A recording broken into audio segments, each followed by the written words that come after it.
Hello viewer and welcome to Company Law class. I'm your lecturer Samson Yokari. In this lesson, our focus will be on the auditor's remuneration.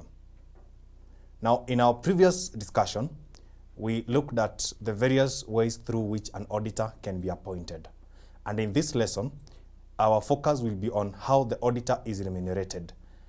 Now, the auditor's remuneration refers to the audit fees that the auditor is supposed to be paid for conducting an audit of an entity for a given financial year.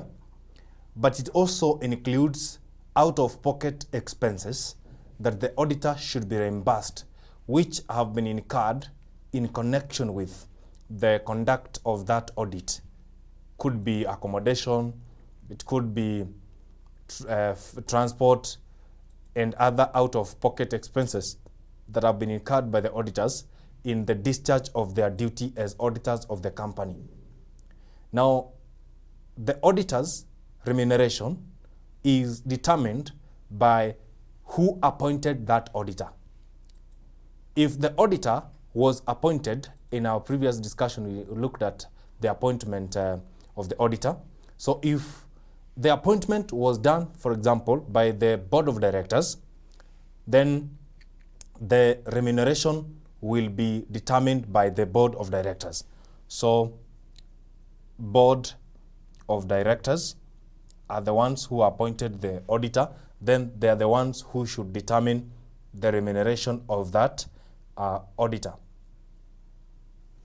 If then the appointment was done by the shareholders or the members in an AGM, then the auditor remuneration will be determined by such a meeting, or call it the AGM, and therefore we can say the members are the ones who have determined how much should be the remuneration of the auditor. If the appointment was done by the registrar of companies, then this registrar is the one who determines how much remuneration the auditor should be paid by the company.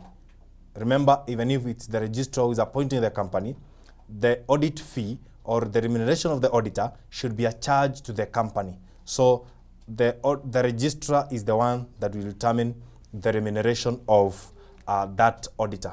So in summary, whoever appoints the auditor is the one who will determine how much the auditor should be remunerated. And the auditor's remuneration will include the audit fees and other out-of-pocket expenses that the auditor has incurred in connection with the discharge of his or her duty as auditor of the company. Thank you.